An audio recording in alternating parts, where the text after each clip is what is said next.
Okey.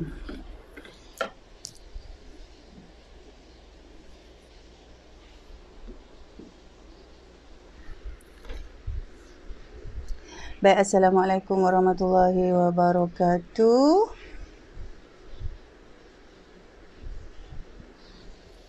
Kepada tuan dan puan, rakan-rakan semua, saya ucapkan sekali lagi Assalamualaikum dan selamat pagi.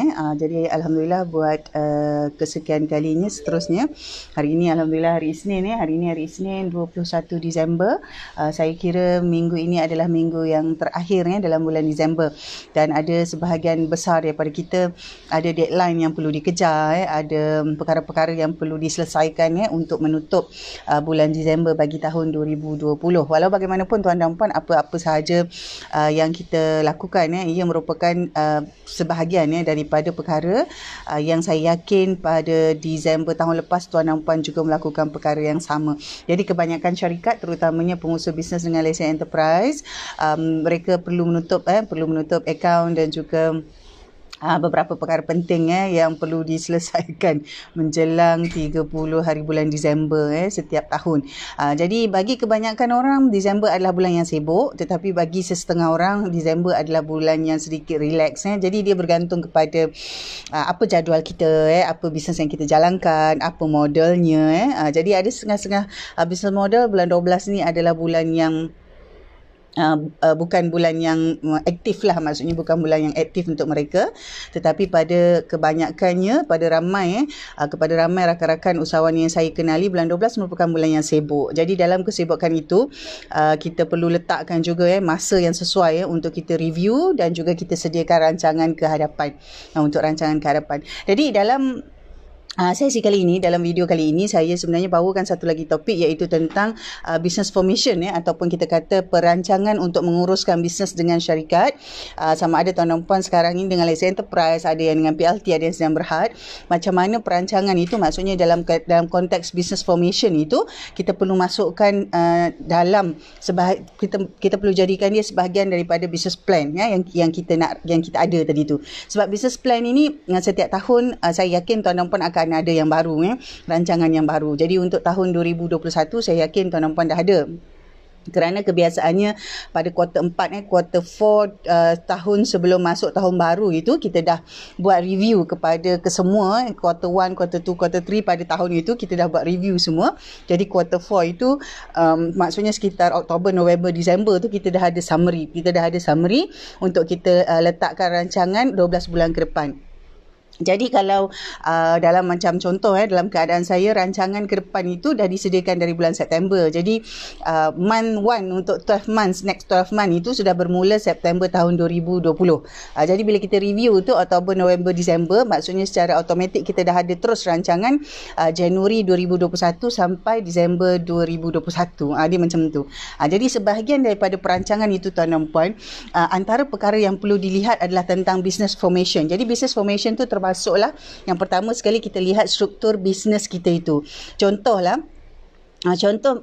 tahun sebelumnya, mungkin pada tahun 2020 ini bisnes kita adalah product base. Jadi adakah tahun 2021 kita akan ada service base, ataupun tahun 2021 kita ada combination product and service base? Adakah dia begitu? Itu maksud saya tentang struktur bisnes tu tadi. Jadi katalah mungkin tahun 2020 ini, contoh dalam keadaan semasa banyak yang berubah. Saya bagi contoh satu, katalah sebuah syarikat yang buat penjualan produk yang dia ambil dari syarikat lain. Maksudnya dia tak manufacture tapi dia jual sahaja. Dan penjualan itu, produk-produknya adalah berasaskan madu contoh. Jadi dalam tempoh 2020 ini, mungkin yang dia jual itu hanyalah madu. Maksudnya pure honey. Jadi pada tahun 2021 mungkin dia sudah ada satu diversification ataupun satu extension daripada bisnes sedia ada itu. Beliau dah merancang untuk menjalankan, syarikat dah dirancang untuk menjalankan bisnes yang berbentuk honey based product. Maksudnya bukan hanya pure honey, tetapi ada produk-produk lain yang berasaskan madu yang akan dijual. Jadi mungkinkah daripada situ produk-produk yang berasaskan madu ini jadi banyak. Ada yang boleh dimakan, ada yang digunakan di yang digunakan secara luaran macam kalau makan tu untuk kesihatan lah biasanya makan untuk menambah suplemen sebagai vitamin tambahan. Tetapi kalau yang untuk kegunaan luaran mungkin dari segi penjagaan kulit dia begitu. Jadi adakah syarikat kita dah ada perubahan dari segi structure bisnes kita itu daripada pure honey base produk pure honey kepada honey based product. Adakah dia akan macam itu? Jadi kalau ada macam itu, maksudnya struktur bisnes kita itu akan ada perubahan. Itu maksudnya. Jadi ini semua kena masukkan dalam rancangan bisnes kita itu. Kemudian mungkin daripada situ ada beberapa jenis bisnes yang asalnya service based, dia jadi product based. Dan dia ada yang combine dua-dua. Contoh tuan dan puan pusat-pusat pendidikan banyak rakan-rakan pengusaha pusat pendidikan di luar sana sekarang ni dah banyak yang mengubah. Ada yang dah buka pusat jagaan tambahan, ada yang dah buat produk. Jadi semua ni tuan dan puan adalah sebahagian daripada business plan. Jadi bisnes kita punya struktur bisnes itu, iaitu business formation kita itu akan ada perubahan. Bila ada perubahan bermakna struktur organisasi syarikat kita tu berubah.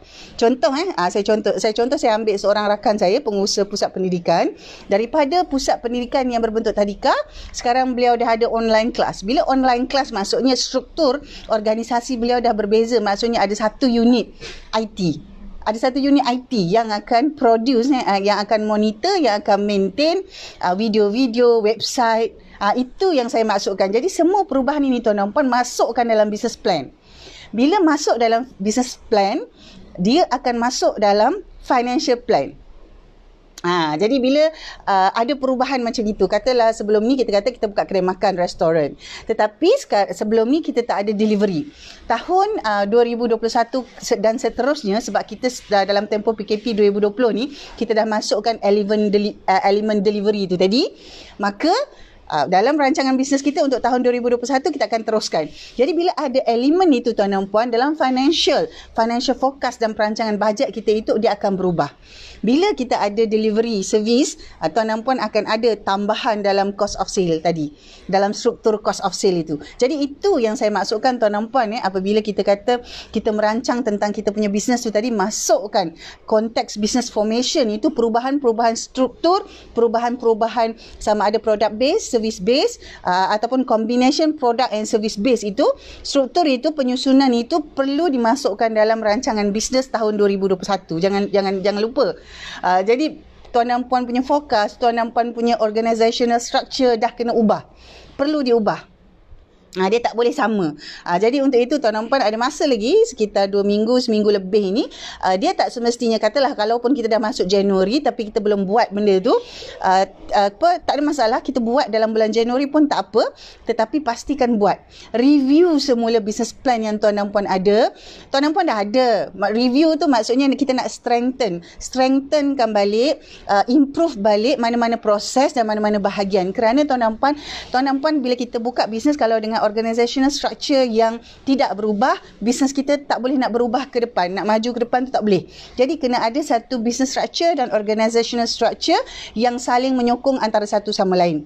Kalau sebelum ni service base saja, organizational structure kita mungkin mencukupi. Sekarang kita ada service dan product base.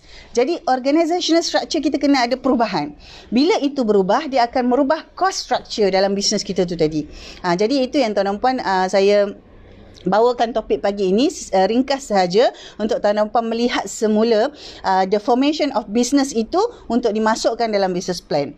Jadi bila itu berlaku, ada satu lagi perkara yang tuan dan puan perlu lihat.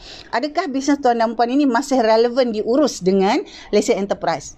Adakah perlu adanya syarikat PLT atau perlu adanya diurus dengan syarikat sendirian berhad? Yang ini masukkan dalam business plan.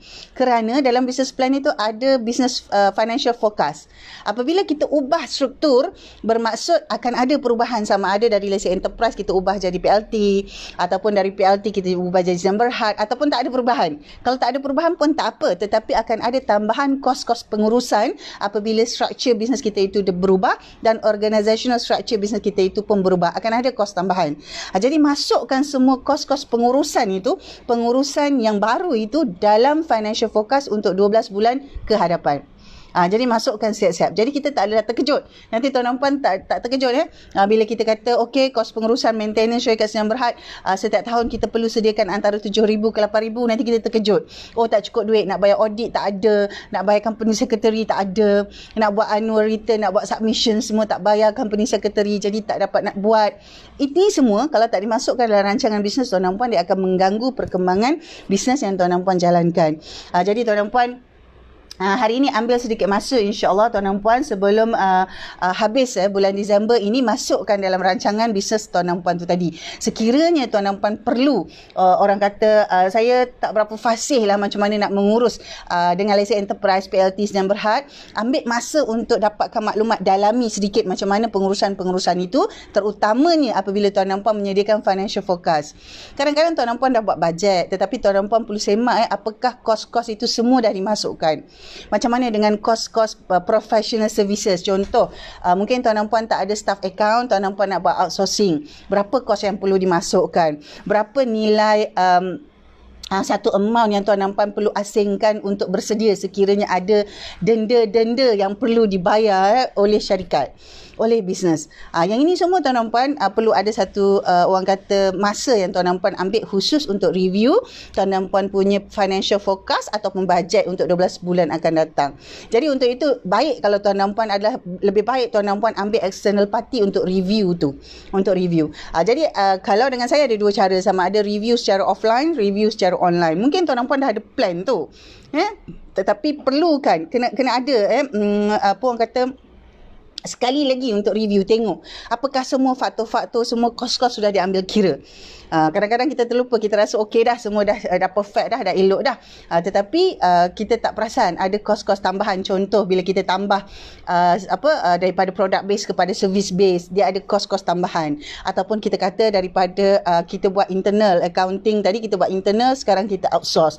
Apakah ada perkara-perkara lain yang perlu dilihat, professional services fee tadi yang perlu ditambah dalam budgeting kita. Jadi untuk itu tuan-tuan puan, InsyaAllah saya yakin tuan-tuan puan sudah merancang apa yang bakal tuan-tuan puan lakukan, yang bakal tuan-tuan puan mahu capai dalam tempoh 12 bulan akan datang. Jadi insyaAllah setiap kuarter tuan-tuan puan, every quarter, maksudnya 3 bulan sekali mesti review. Tiap-tiap bulan memang kita tengoklah kita punya financial forecast versus actual tu, tiap-tiap bulan tuan-tuan puan tengok. Tetapi setiap kuarter 3 bulan sekali mesti buat analisis secara lebih objektif, analisis tu supaya tuan-tuan puan kita terus bersedia untuk melangkau kepada kuarter 2, kuarter 3, kuarter 4 pada tahun hadapan, tahun 2021, yang mana kita tahu bisnes kita belum lagi kembali kepada track yang normal. Jadi untuk itu tuan-tuan puan, saya ucapkan terima kasih kepada yang bersama saya pagi ini. Jadi tuan-tuan puan, kalau yang menonton rebroadcast pun saya ucapkan terima kasih. Jadi untuk itu insya-Allah kita jumpa lagi dalam video akan datang. Assalamualaikum.